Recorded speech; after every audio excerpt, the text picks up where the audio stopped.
22 tahun ini Tuhan mencari orang bersungguh-sungguh hati dalam Dia. Tuhan tahu apa cerita hati saudara. Tuhan tahu bahwa saudara berkata seperti Esther berkata. Saudara pun tidak kebetulan di mana Tuhan meletakkan saudara masing-masing.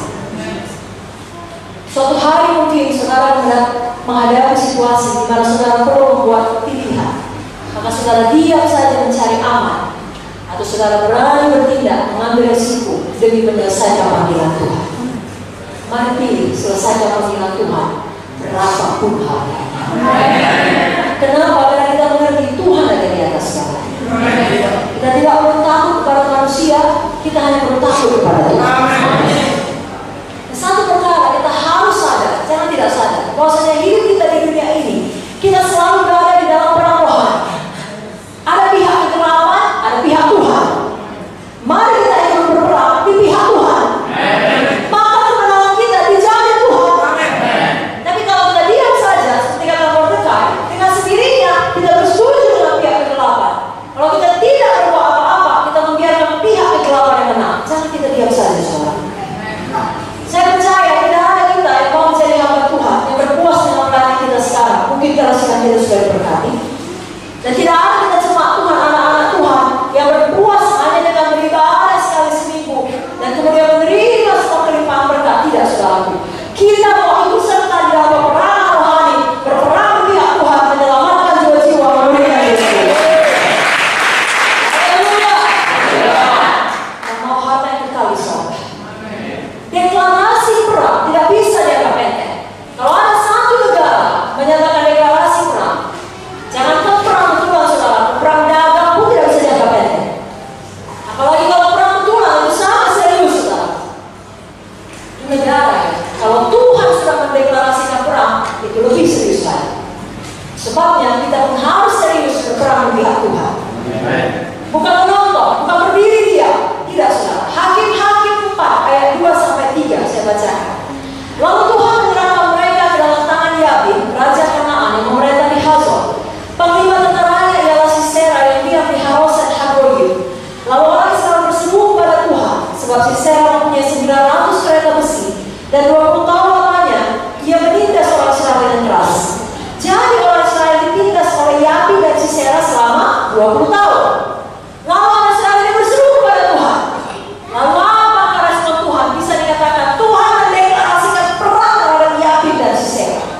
Kita membacanya dalam Hakim-Hakim pasal selanjutnya, dalam nyanyian Deborah, Hakim-Hakim 5 ayat 4. Tuhan, ketika engkau bergerak dari Seir, ketika engkau melangkah maju dari daerah Edom, bergoncanglah bumi, tirislah juga langit, juga awan tiris airnya. Saudara, bumi bergoncang artinya gempa bumi, saudara. Kalau gempa bumi, apalagi kalau sampai 9, 10 skala Richter, itu kaki saudara tidak mungkin stabil. Lalu dikatakan tirislah langit, awan tiris airnya. Kalau Tuhan berperang, awan berperang, langit pun berperang. Ya, sehingga musuh mereka susah bergerak. Lalu ada kabut yang membuat musuh susah melihat. Ada hujan sehingga kereta musuh terjebak dalam lumpur. Tanahnya becek oleh air hujan. Ayat 5 saya bacakan Hakim-Hakim 5. Gunung-gunung yang di Sinai bergoyang di hadapan Tuhan, di hadapan Tuhan Allah Israel. Gunung-gunung bergoyang, terjemahan aslinya melted, ya, meleleh. Gunung-gunung meleleh. Jadi kalau dulu orang-orang kalau namanya mau bersembunyi ke gunung susah ditemukan. Tapi Tuhan bilang gunung pun meleleh, sehingga musuh-musuh Israel tidak akan berhasil jika mau sembunyi di gunung. Memang tidak ada yang bisa bersembunyi dari Tuhan. Dalam Hakim-Hakim 5 ayat ke-20 dikatakan, dari langit berperang bintang-bintang, dari peredarannya mereka memerangi Sisera. Kalau dulu orang-orang mencari arah, saudara, nggak ada kompas. Mereka melihat petunjuk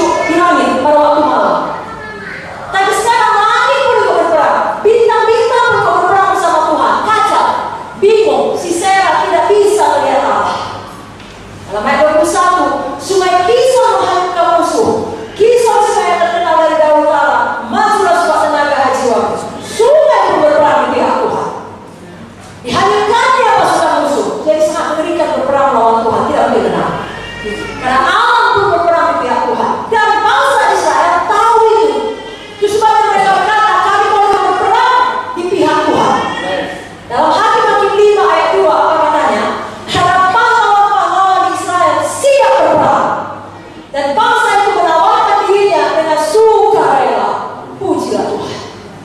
Tidak ada orang yang cukup misi pada bangsa Israel mau berperang. Mereka menawarkan diri dengan sukarela. Biarlah kita juga di sini demikian.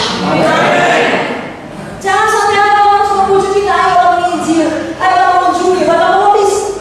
Saudara yang menawarkan diri saudara kepada kemenangan kita merupakan saudara. Kasih Kristus menggerakkan saudara. Kuasa Tuhan memberkati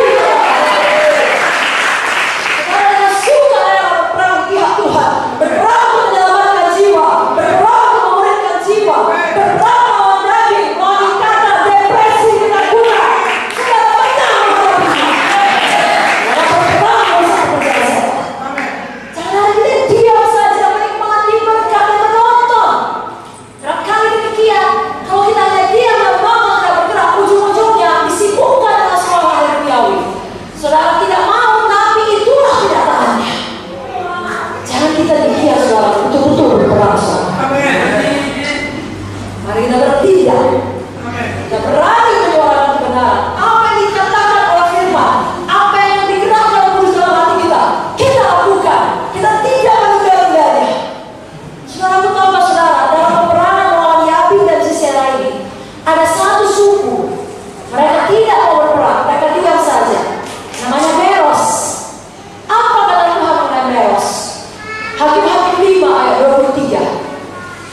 Kutukilah mata Meros, firman malaikat Tuhan. Kutukilah habis-habisan penduduknya, karena mereka tidak dapat membantu Tuhan sebagai pahlawan. Kenapa Meros harus dikutuk? Bukankah Meros sudah berbuat dosa yang parah? Tapi Meros diam saja. Meros pasif. Meros tidak berbuat apa-apa, mereka menonton saja. Kita tidak mau demikian. Kita sadar selalu ada perang rohani. Ini bukan waktunya untuk diamkan menonton. Saudara lihat kemajuan zaman, bagaimana perkembangan sosmed, segala sesuatu yang terjadi di seluruh dunia. Saudara bisa tahu ada di genggaman tangan saudara